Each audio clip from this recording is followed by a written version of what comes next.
दुनिया का सबसे बड़ा धर्म युद्ध महाभारत में कुरुक्षेत्र की रणभूमि पर उस समय के दौरान भगवान अपने शिष्य अर्जुन को कुछ बातें समझाई थी, जिसे हम गीता सार भी कहते हैं। लगभग 5000 साल से भी ज़्यादा का वक्त महाभारत के युद्ध को बीत चुका है, लेकिन आज भी लोग भगवद गीता के सार को उतना ही महत्व देते हैं। तो चलिए जानते हैं, व्यर्थ की चिंता क्यों करते हो और व्यर्थ में ही डरते हो।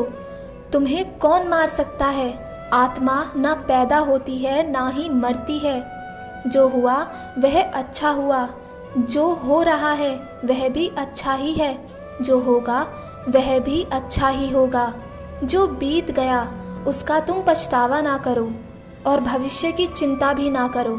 अभी तो वर्तमान चल रहा है। इसी दौरान जब अर्जुन के हाथ कांपने लगे थे और वो शस्त्र नहीं उठा पा रहा था, उसके मन में दुविधा थी कि वो अपने प्रियजनों पर कैसे शस्त्र उठा सकता है। तब श्री कृष्ण ने उसे जीवन से जुड़ी कुछ बातें कही। इस युद्ध में तुम्हारा क्या गया जो तुम रो रहे हो? तुम क्या लेकर आए थे जो तुमने खो दिया? क्या तुमने पैदा किया था जो खो दिया तुमने? तुम ना कुछ लेकर आए थे ना कुछ लेकर जाओगे। जो कुछ लिया था वह यहीं से लिया था। जो कुछ दिया है यहीं पर दिया है। जो कुछ भी तुम्हें मिला है वह भगवान से मिला। जो तुमने दिया वह भगवान को ही दिया। तुम खाली हाथ यहाँ पर आए थे, खाली हाथ जाओगे। जो आज तुम्हारे पास है वह तुम अपनी आगे आने वाली पीढ़ी को दे दोगे और आगे भी यह परंपरा चलती रहेगी। बस यही बात तुम्हारे अंदर से तुम्हें खुश कर सकती है कि तुम इसे सत्य समझकर खुश रहो। परिवर्तन ही तो संसार का नियम है। जिसे तुम मृत्यु समझते हो वही तो एक नया जीवन है। इस संसार में तुम एक ही क्षण में करोड़ों के स्वामी बन जाओगे, तो वहीं दूसरे ही पल दरिद्री ऐबी बन जाओगे। तेरा मेरा, छोटा बड़ा, अपना पराया, इन सब चीज़ों को अपने मन से निकाल दो, तो फिर सब कुछ तुम्हारा है। तुम इन सब के हो। यह शरीर भी तुम्हारा नहीं, नहीं तुम इस शरीर के हो। यह अग्नि, जल, वायु, पृथ्वी, आकाश, इन सब चीज़ों से मिलकर शरीर बना है। आखिरकार इन सभी में ही मिल जाएगा, लेकिन यह आत्मा स्थिर है। और तुम क्या हो? तुम्हें अपने आप को भगवान के सहारे छोड़ देना चाहिए। तुम्हारे लिए यही सबसे उत्तम उपाय है। जो उनके सहारे हो जाता है वह भय, चिंता, शोक से दूर और मुक्त हो जाता है। मानव शरीर अस्थाई और आत्मा स्थायी है। भगवान श्री कृष्ण ने भगवद गीता के एक श्लोक में मानव शरीर की तुलना एक कपड़े के टुकड़े से की है। मतलब मनुष्य शरीर एक ऐसा कपड़ा है जिसे आत्मा अपने हर जन्म में बदलती रहती है। इसका मतलब मनुष्य का शरीर आत्मा के लिए एक स्थायी वस्त्र की तरह है, जिसे उसे अपने हर जन्म में बदलना पड़ता है। गीता का यह उद्देश्य हमें यह सिखाता है कि हमें मनुष्य को आत्मा से प्यार करनी चाहिए। उनकी पहचान उनकी आत्मा से करनी चाहिए। हमें मनुष्य के शरीर से आकर्षित नहीं होना चाहिए। मनुष्य के भीतरी मन को समझना ही उचित होता है।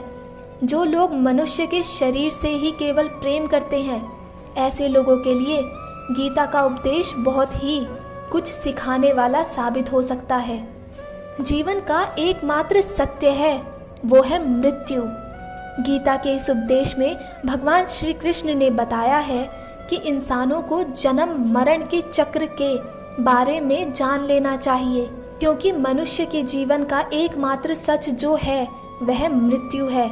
क्योंकि जिस भी इंसान ने इस दुनिया में जन्म लिया है उसे एक ना एक दिन इस संसार को छोड़कर जाना ही पड़ता है, और यही इस दुनिया का अटल सत्य है। लेकिन इस बात से भी नकारा नहीं जा सकता कि हर इंसान अपनी मौत से भयभीत रहता है। इसलिए मनुष्य को जीवन की अटल सच्चाई को जान लेना चाहिए और अपने वर्तमान की खुशियों को भी खराब नहीं करना चाहिए। एक बार जब महाभारत का युद्ध समाप्त हुआ और अर्जुन के पुत्र की मृत्यु हुई, अभिमन्यु की, तब अर्जुन बहुत ही ज़्यादा टूट गए। उन्होंने भगवान श्री कृष्ण से आवेदन किया कि मैं अपने पुत्र को केवल एक बार देखना चाहता हूँ, श्री कृष्ण प्लीज़ मुझे उन्हें दिखाइए।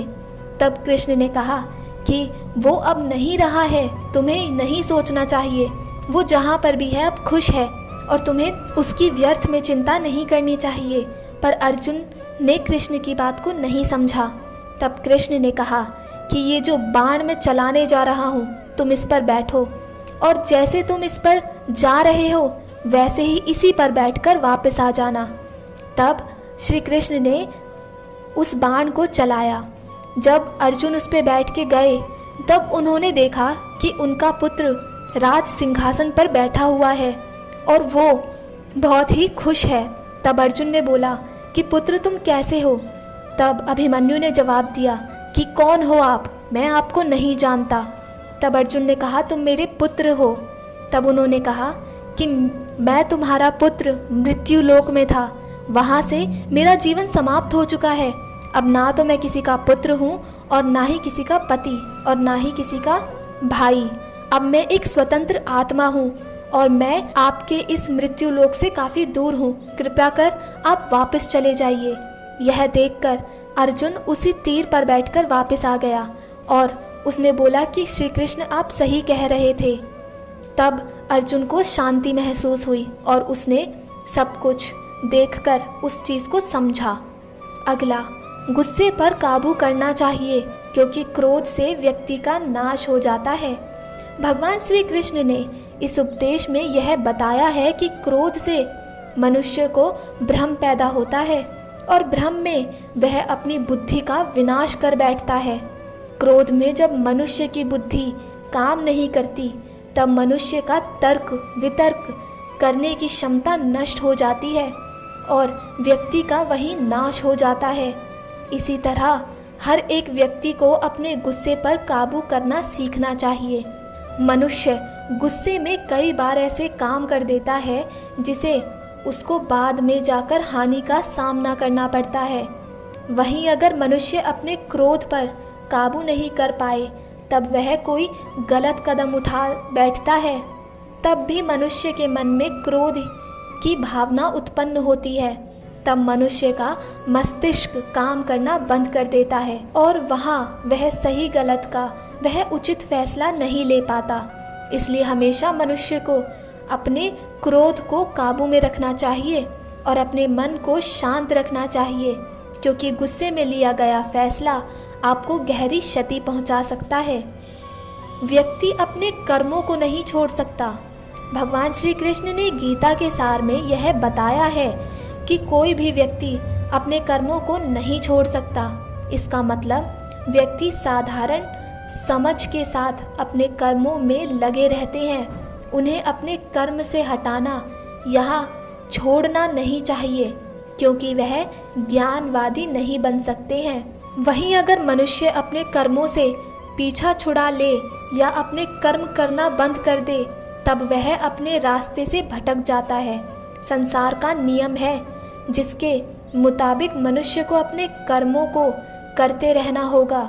जो व्यक्ति अपने कर्मों से बचना चाहता है यहाँ वह अपने कर्मों को करना बंद कर देता है। ऐसी परिस्थिति में वह मनुष्य मन ही मन में डूब जाता है, अर्थात जिस व्यक्ति का जो स्वभाव होता है वह उसी के मुताबिक अपने कर्मों को करता है। मनुष्य को देखने का नज़रिया। गीता के सार में मनुष्य के देखने के नज़रिए के बारे में भी बहुत बातें की गई हैं। इसमें लिखा गया है जो व्यक्ति ज्ञान को और कर्म को एक रूप से देखता है उस व्यक्ति का नज़रिया सही है। अज्ञानी पुरुष के पास ज्ञान नहीं होता, इसी वजह से वह किसी भी चीज़ को गलत नज़रिए से देखते हैं। इंसान को अपने मन को काबू में रखना चाहिए। गीता के सार में ऐसे मनुष्य के बारे में भी बताया गया है जो मनुष्य अपने मन को काबू में नहीं रख पाते। ऐसे लोगों का मन इधर से उधर भटकता रहता है ऐसे मनुष्यों का मन उनके लिए शत्रु की तरह काम करता है, क्योंकि मन व्यक्ति के मस्तिष्क पर बहुत गहरा प्रभाव डालता है। जब मनुष्य का मन स्थिर रहता है तो वह व्यक्ति भी सही तरीके से अपना काम करता है। खुद का आंकलन करें। गीता के सार में यह भी बताया गया है कि मनुष्य को सबसे पहले अपने खुद का आंकलन मतलब खुद के बारे में जान लेना चाहिए। खुद की काबिलियत और क्षमता को जानना ही मनुष्य को आत्मज्ञान की प्राप्ति करा सकता है। जब तक मनुष्य खुद के बारे में जान नहीं लेगा तब तक उस मनुष्य का उद्धार नहीं हो सकता।